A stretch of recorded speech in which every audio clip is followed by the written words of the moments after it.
Doctor Javed Iqbal آج ہمارے ساتھ موجود ہیں نور شاہ گیلانی میں، اور جتنی خوشی ہمیں ہمارے چہروں پہ آپ کو نظر آ رہی ہے یقیناً آپ کو بھی ہوگی جب پیچھے سے آپ کو لدے پھدے درخت نظر آ رہے ہیں، اور ساتھ سید جعفر گیلانی، سید محمد شاہ گیلانی جیسی خوبصورت شخصیات بھی ہمارے ساتھ موجود ہیں۔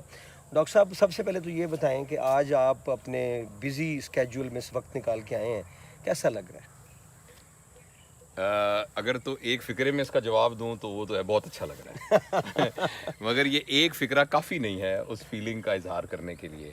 اصل میں پہلے تو یہ جو دونوں گیلانی برادران ہیں جی، یہ ہمارے بہت ہی گہرے دوست ہیں، اللہ نے ان کو دنیا میں عزت دی ہے اور ایک شان دی ہے، اور یہ یہاں کے بہت بڑے ذمہ دار ہیں۔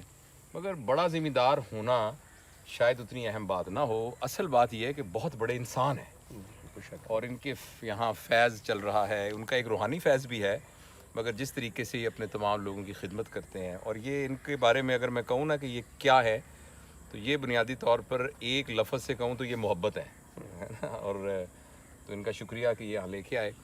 اچھا، باقی یہ جہاں تک تعلق ہے اس فطرت اور قدرت کا، یہ دیکھیں کہ بہت سارے سائیکالوجسٹ جو کہ انسانی نیچر اور انسانی ضرورت کو سمجھتے ہیں وہ یہ ہمیشہ کہتے ہیں کہ انسان کے لیے اچھی خوراک کی ضرورت ہے، جی، پراپر ریسٹ کی ضرورت ہے، اور لیجر ٹائم کی ضرورت ہے۔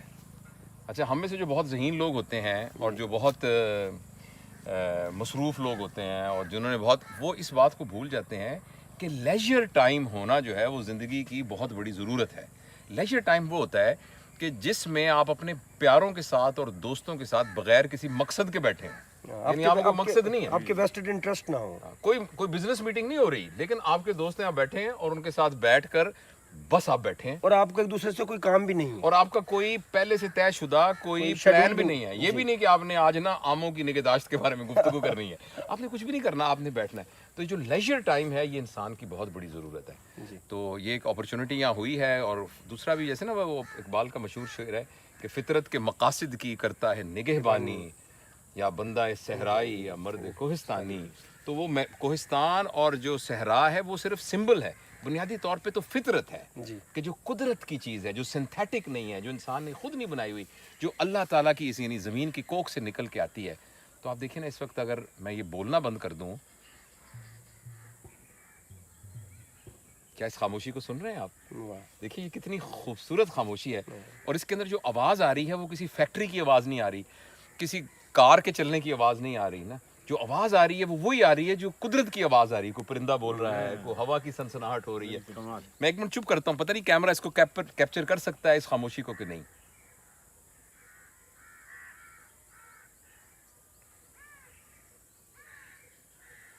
تو دیکھیں نا، یہ شور ہے جو اس ماڈرن انسان کی زندگی میں اس نے خود اپنی مصیبت کی وجہ سے ایک شور اندر پیدا کیا ہوا ہے، اور اس شور نے نا وہ باہر کا شور بھی ہے اور اس کے اندر بھی ایک شور ہے، اور اس اندر کے شور نے اس کو ایک عذاب میں ڈالا ہوا ہے، جبکہ اس پوری کائنات کی فضا جو ہے وہ خاموشی ہے۔ اب دیکھیے یہ جو زمین ہے نا سر، زمین پہ کچھ ایریا ہیں جہاں شور مچانے والا انسان موجود ہے، ورنہ سمندر کی کتنی گہرائیاں ہیں اور صحرا کی جتنی وسعتیں ہیں وہ سب خاموش ہیں۔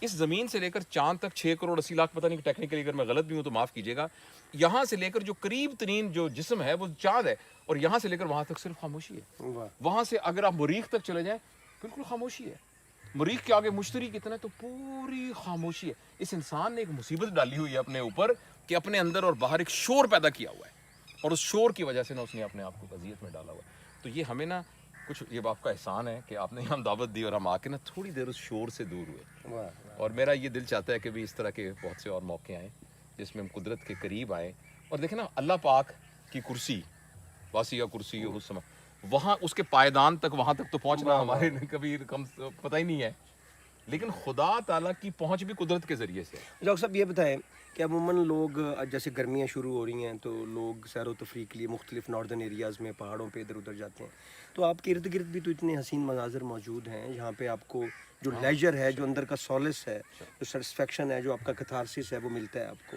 تو ضروری نہیں ہے کہ آپ کے پاس پیسے ہی ہوں تو آپ دور جائیں اور سارا مینیج کریں، آپ لوکلی بھی تو اپنے آپ کو فیسٹیویٹ۔ دیکھیں بہاولپور کے سلسلے میں تو میں سمجھتا ہوں ہم بہاولپور کے رہنے والے ہیں، ہم سے بڑی کوتاہی ہوئی ہے ہم سب سے۔ اتنا خوبصورت صحرا ہے اور ہم نے اس صحرا کی خوبصورتی، اب یہ بھی مجھے گیلانی صاحب فرما رہے تھے کہ ڈیپ صحرا کے اندر یہ جا کے وہاں کیمپنگ کرتے ہیں تو اتنے پیسے تو نہیں لگتے جو آپ کو کہیں جا کے کرنے ہو. تو یہ اگر ہمیں، لیکن اس کا حکومتی سطح پر اور یہاں کی انتظامیہ کی سطح پر بھی کوئی انتظام ہونا چاہیے. دیکھیں نا، جو اپنے بچوں کو لے کے جائے وہاں کچھ سیفٹی بھی تو ہونی چاہیے. ڈیزرٹ سفاری ہو سکتی ڈیزرٹ سفاری ہو ہے، سکتی ہے. کیمپنگ ہو سکتی ہے. یا دبئی میں آج بھی جاتے ہیں آپ تو گرمی وہاں نہیں ہے، ہوا نہیں ہے، وہ گرمی ہے لیکن لوگ جاتے ہیں. لوگ جاتے ہیں. تو اس لیے یہ کہ صحرا کو ہمیں کیچ کرا. اس طرح آپ دیکھیں ہمارے بالکل قریب یہ جو ہمارا جو سفاری پارک ہے لال سہارا کا، اچھا وہ عام پارک نہیں ہے. میں ہمارے کچھ دوست باہر سے آئے تھے تو میں ان کو وہاں لے گیا جہاں کہ وہ جو بلیک بکس جو ہے ان کو ایک دم ان کی آنکھیں پھٹی کی پھٹی، وہ سوچ نہیں سکتے تھے کہ یہ قدرت کی اتنا بڑا شاہکار یہاں اتنی بڑی تعداد میں موجود ہوگا. اس طرح ہمارا یہ دیہی علاقہ ہے اور ہمارا یہ بہاولپور. دیکھیں اگر کیمرہ دکھا سکے خوبصورتی درختوں کی اور گرینری کی تو اوبیسلی ہمیں بھی ایک بڑے ایک تشفی اور تسلی اندر محسوس ہوتی ہے. کیا بات ہے. اور یہ آپ سے نا زندگی باتیں کرتی ہے. واہ واہ تو جو خدا کے تک پہنچنا ہے نا اس کا راستہ بھی یہ نیچر ہی ہے. واہ واہ واہ. یہ ہے ہمارے جو نا پرائیویٹ سیکریٹری اللہ پاک کے. یہ جو قدرت ہے نا یہ اللہ پاک کی پرائیویٹ سیکریٹری ہے جس کے ذریعے سے پہنچتے ہیں. بہت بہت شکریہ گیلانی صاحب، بہت بہت شکریہ. بہت مہربانی. Thank you.